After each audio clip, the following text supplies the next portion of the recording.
ഇന്നത്തെ സാഹചര്യങ്ങളെല്ലാം പരിഗണിച്ചുകൊണ്ട് വളരെ പെട്ടെന്ന് തന്നെ അത് തയ്യാറാക്കാൻ വേണ്ടിയിട്ട് ഫിഷറീസ് ഡിപ്പാർട്ട്മെൻറ്റ് നിർദ്ദേശം കൊടുത്തിട്ടുണ്ട്.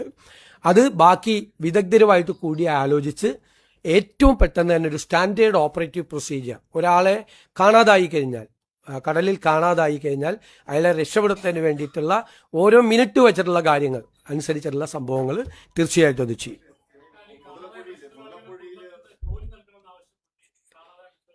അതെല്ലാം പരിഗണിക്കും അതെല്ലാം നമ്മൾ തീർച്ചയായിട്ടും പല രീതിയിലുള്ള സഹായം അവർക്ക് നൽകേണ്ടതുണ്ട്. അതെല്ലാം നമ്മൾ തീർച്ചയായിട്ടും അത് പരിശോധിക്കും. മുതലപ്പുഴയിലെ അപകടാവസ്ഥ പരിഹരിക്കാൻ ആദ്യത്തെ ഒരു യോഗം ചേർന്നിട്ടുണ്ട്.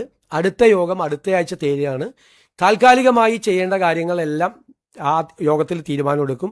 ലോങ് ടൈമിൽ ചെയ്യേണ്ട കാര്യങ്ങളും ആ തീരുമാനമെടുക്കും. ചില എക്സ്പേർട്ട് കമ്മിറ്റികളുടെ റിപ്പോർട്ടുകളുണ്ട്. ആ റിപ്പോർട്ടുകൾ കൂടി പരിശോധിച്ചുകൊണ്ടിരിക്കുകയാണ്. IIT ഉൾപ്പെടെയുള്ള ചില എക്സ്പേർട്ട് കമ്മിറ്റികൾ. ഒരു അപകട മേഖല 80-ലധികം ആളുകളാണ് അവിടെ മരിച്ചത്. അതിന് അവിടെ ഹ്രസ്വകാലത്തേക്കുള്ള പരിഹാരവും വേണം, ദീർഘകാലത്തേക്കുള്ള ഒരു പരിഹാരവും വേണം. അതവിടെ ആവർത്തിക്കപ്പെടാതിരിക്കാൻ വേണ്ടിയിട്ടുള്ള നടപടികൾ ഗവൺമെൻറ് സ്വീകരിക്കും. ഞാൻ തന്നെ നിയമസഭയിൽ കൊണ്ടുവന്നിട്ടുള്ള വിഷയമാണ് നേരത്തെ.